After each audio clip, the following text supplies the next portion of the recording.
Alright, so the update. So we're here at Greico Chevrolet in Lauderhill. There's a nice Corvette they have for sale. I think it's like a 2023 or something. So the update is, the tranny guy is way too busy. He has like 14 cars in front of him to even be able to look at it. So we have to schedule another appointment to come in and have them check it out.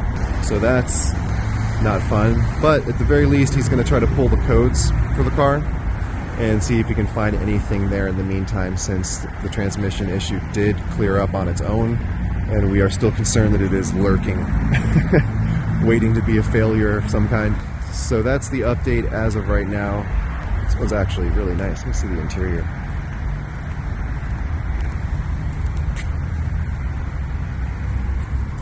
Oh, that's dope. Yeah, I like that.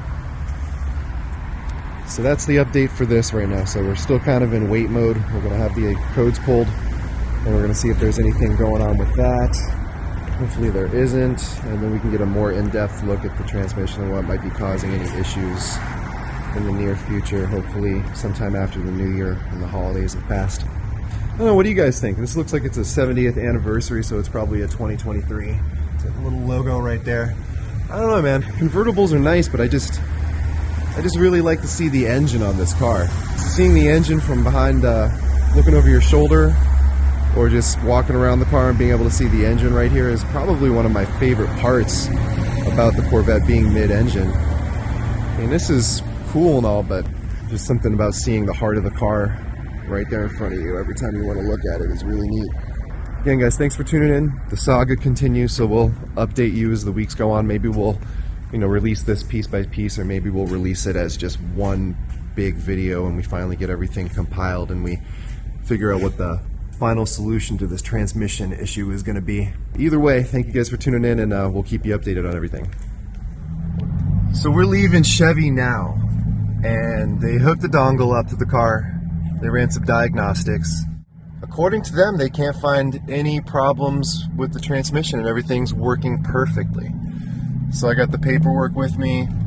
There's no codes, there's no issues, no blips, no nothing. And he said it is possible that there is some stuff going on with it, but they would have to dive deep into Chevy's proprietary software to see exactly when that happens. So I got the paperwork here. You can flip over to the vehicle report and you can see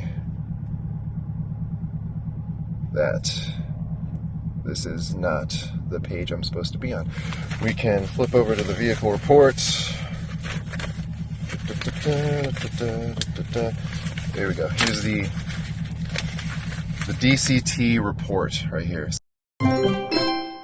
So we got the DCT report, and there's all these codes that it can throw apparently, and everything is confirmed to be okay for the meantime.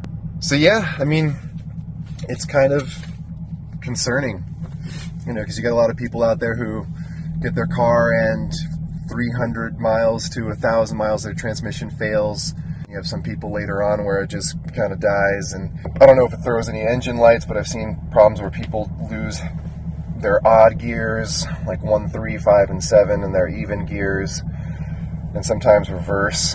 And I don't know, it just seems like it's just this wild kind of crapshoot where you just don't know if it's going to fail, when it's going to fail, if it's going to shudder, when you're going to have to get your transmission replaced, how they run a diagnostic. It just seems really unclear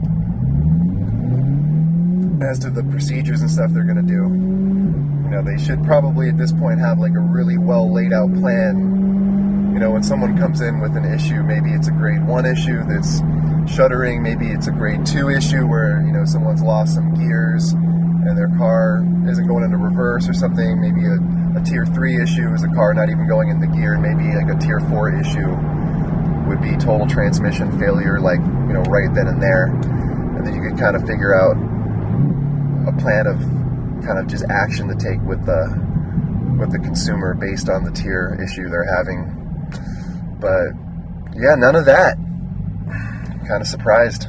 So the final word is that we're going to have to bring it in for an appointment after the new year, because apparently their transmission guy is like 12 cars deep right now, so we'd have to leave it for a couple of weeks.